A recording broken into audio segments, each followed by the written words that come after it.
atenção, se você não leu o livro, não assista esse vídeo, pois vai ter spoiler. Não sei se pode falar spoiler para livro, mas vai ter spoiler. Eu vou falar partes do livro que de repente vai estragar a surpresa aí da sua leitura. Então, leia o livro antes de assistir o vídeo. Leia o livro, depois volte aqui e assista o vídeo, ok?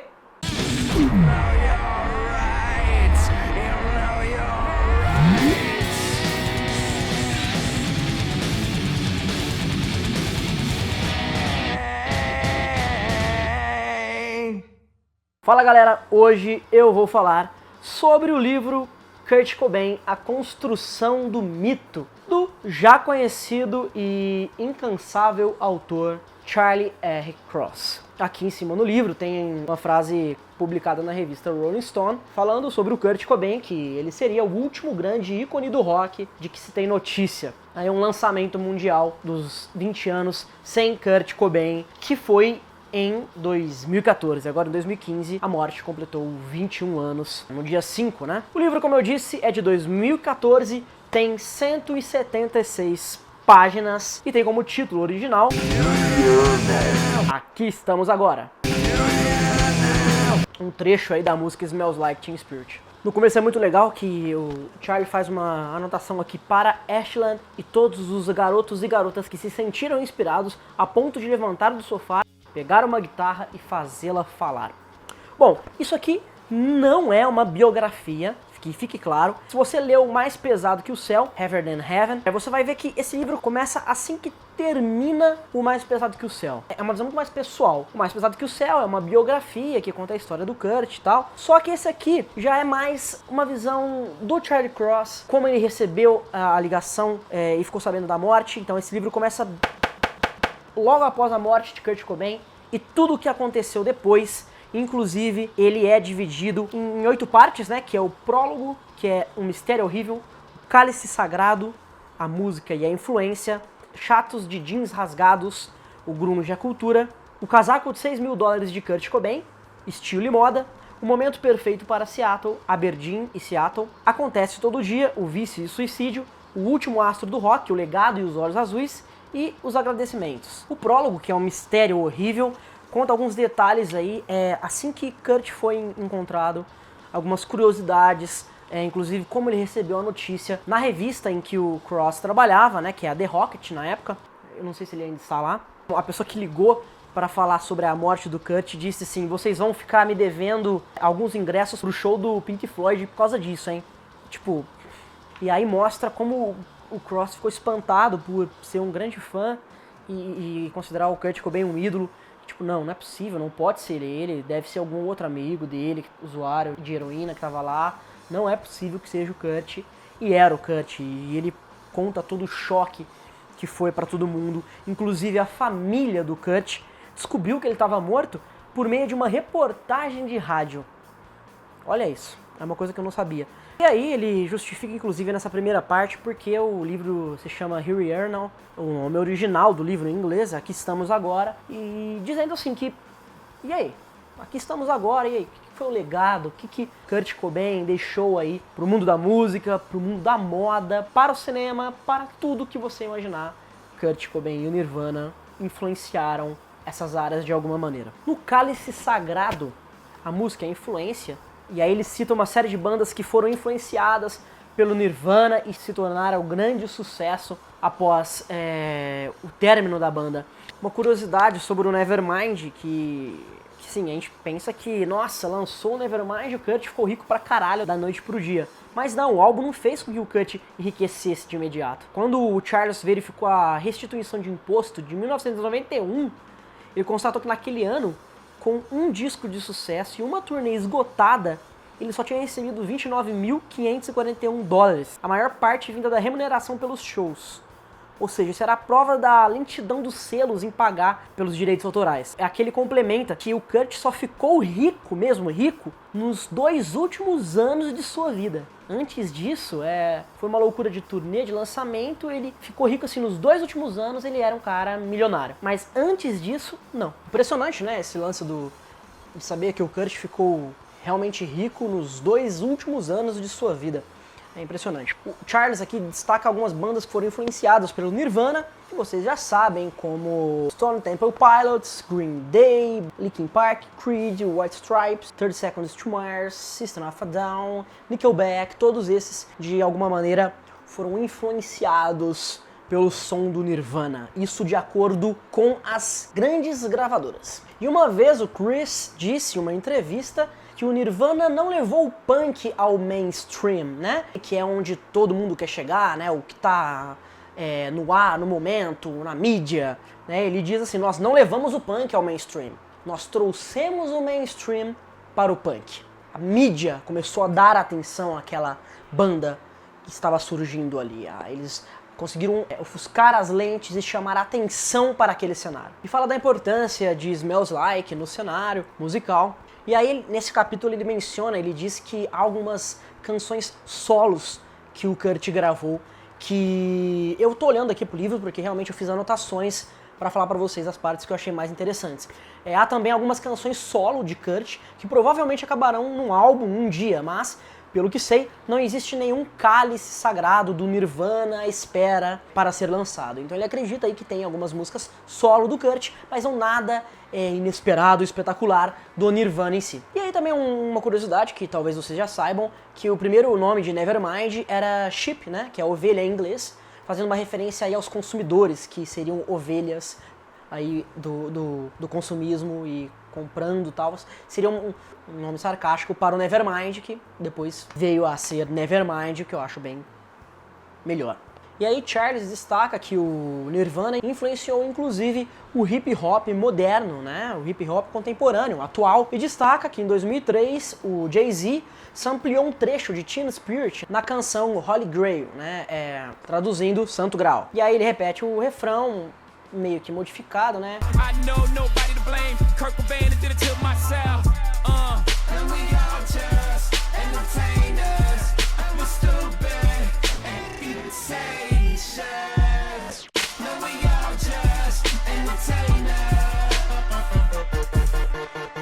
Falando aí da importância do alcance do Nirvana, assim, anos após a banda acabar e etc. E aparecem outras canções também famosas. Canções eletrônicas também, não sei se você já ouviu uma música eletrônica de Smells Like e tocando na balada, enfim.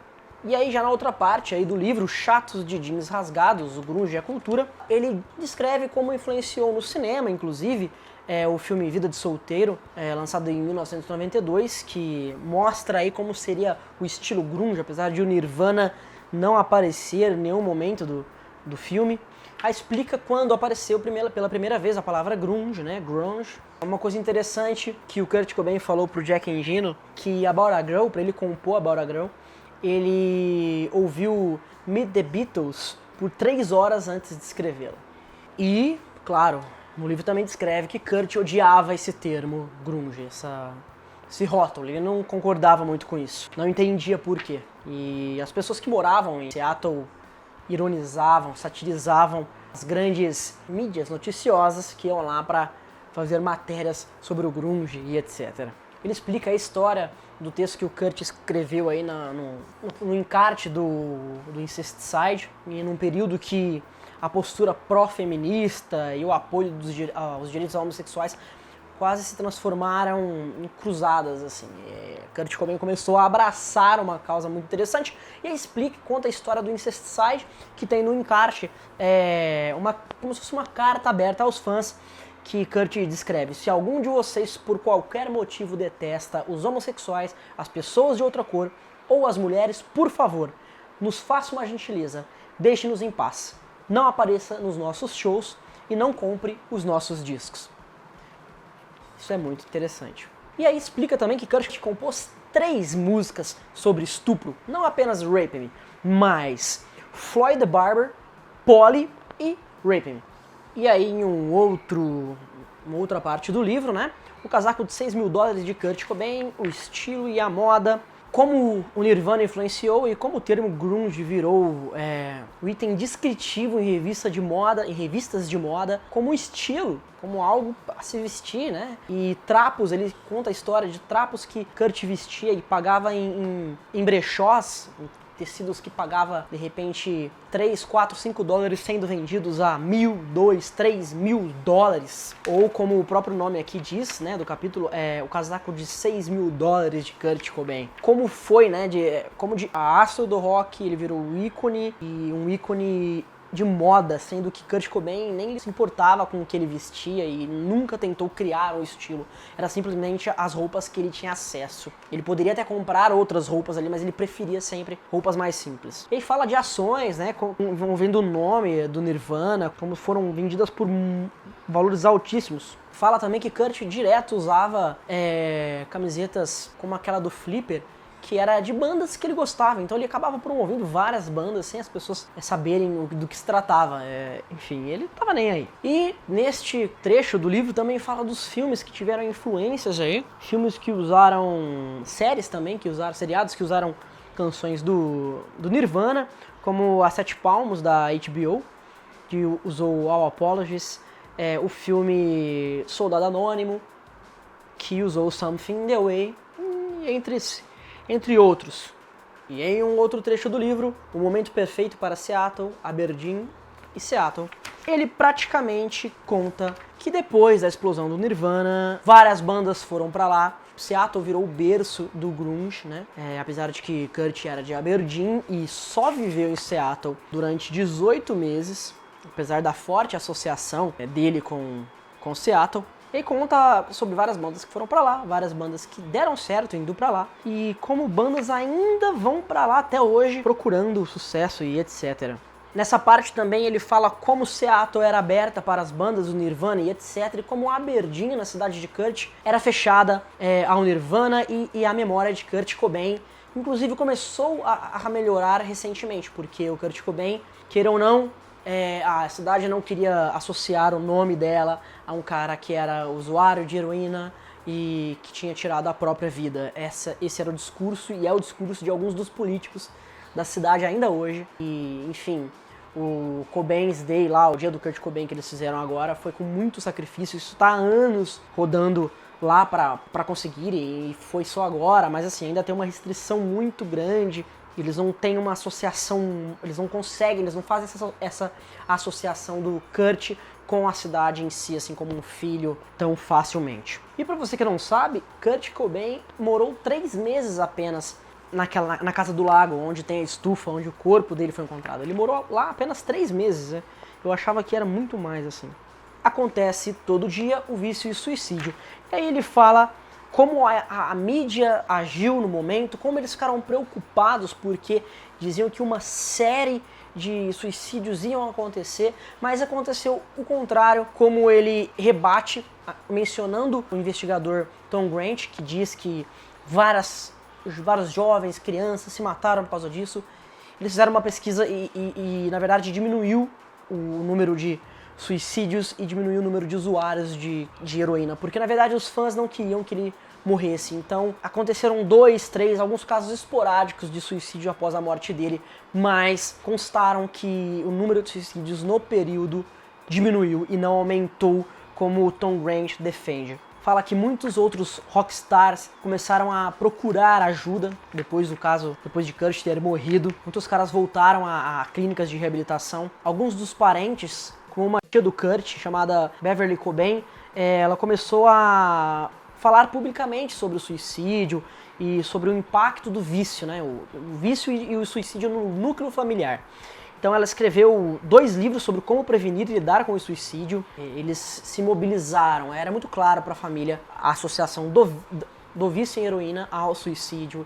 E eles tentaram e fazem até hoje alguns familiares palestras, livros, para tentar ajudar as pessoas que têm parentes que são viciados em heroína. E ele fala uma coisa interessante, que é terrível escrever essas palavras, mas Kurt é mais conhecido por ter se suicidado que por qualquer outra coisa. Até aqueles que não conhecem nada sobre o Nirvana, a música ou a arte de Kurt, sabem que ele deu cabo à própria vida, né? Em abril de 94, com um tiro de espingarda. Ele é uma das pessoas mais famosas a cometer suicídio, diz Charlie Cross no livro. E aí tem um depoimento do Chris, né, que ele diz: o que aconteceu com ele não é algo incomum. A mesma história acontece todo dia nesse país. É uma combinação de abuso de drogas e falta de habilidades sociais. Isso é Chris Novoselic, melhor amigo do Kurt, dizendo: o último astro do rock, o legado e os olhos azuis, para finalizar o livro. Ele fala aí um pouco do que a Frances Bean Cobain enfrentou, o abuso, algumas coisas que aconteceram de pessoas chegarem e eu quero olhar nos olhos do Kurt e pegar na cara da Frances assim e falar isso pra ela, como isso deixava ela assustada e sem entender as coisas, porque na verdade era o pai dela e ela não vê ele como um Papai Noel, como ela já disse em entrevistas. E aí tem várias frases de caras famosos sobre Kurt, como Noel do Oasis, que disse: a única pessoa que respeito como compositor nos últimos 10 anos é Kurt Cobain. Ele era o cruzamento perfeito de Lennon e McCartney. Genial. Vindo do Noel, que é um cara antipático, né? Enfim, aí tem outros, Pat Smith, David Bowie, Bruce Springsteen, né? E Bono, entre outros. E aí conta uma passagem engraçada na vida da Frances. A Frances passeava por uma grande convenção de quadrinhos vestido um cardigan. Aí um estranho abordou ela, como acontece o tempo todo, mas nesse caso o homem que se aproximou claramente não tinha a menor ideia de quem que era ela. E ele só tava paquerando, assim, o Charles escreve. E aí ele disse que ele olhou pra roupa da Frances e comentou: boa fantasia de Kurt Cobain, hein? Sem se tocar que ela era a filha do Kurt. Enfim. E aí tem, entre essas pouquíssimas curiosidades que eu disse aqui, entre várias outras, esse livro aborda apenas algumas maneiras como Kurt Cobain influenciou a música, a cultura, como as pessoas se identificavam, como é o poder e a força da marca Nirvana, como isso influencia, e depois tem os agradecimentos aqui no final, né? Como isso influencia até hoje.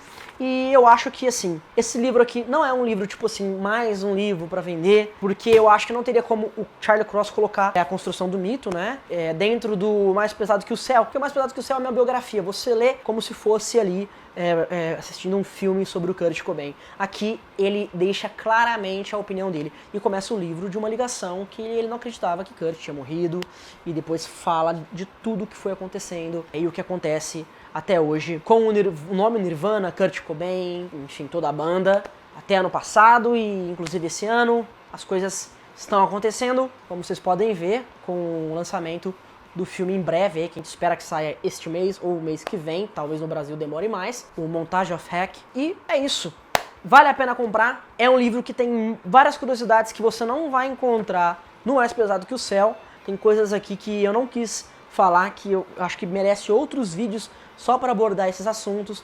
Inclusive uma passagem que ele fala do Tom Grant, sem citar o nome do Tom, e rebate as teorias da conspiração. Todas as teorias que você já viu, que você fala, mas tinha excesso de droga e tal.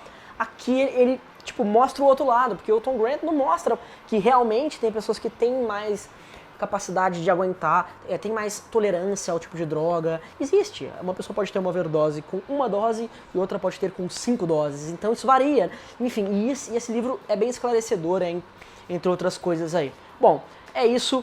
Estendi pra caramba, mas é um review de um livro, não um review completo, mas um review aí mais por cima, falando da influência, da cultura, da música, da moda, o vício, o suicídio, o legado e tudo que ainda tem por vir aí do Nirvana, que acabou, mas nunca acaba. Seja por interesses de grandes gravadoras, de empresários, mas nunca acaba. Tem outras bandas aí que não conseguem ter o mesmo efeito, surtir, fazer tudo isso que o Nirvana vem fazendo.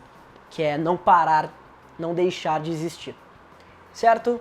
É isso. Até a próxima. Paz, amor e empatia. Tamo junto. Uou. Não esquece de ver os últimos vídeos aqui. Os últimos 2 vídeos deste lado. E você pode clicar nesse ou nesse. Se inscreve aqui no canal também. Se você não está inscrito.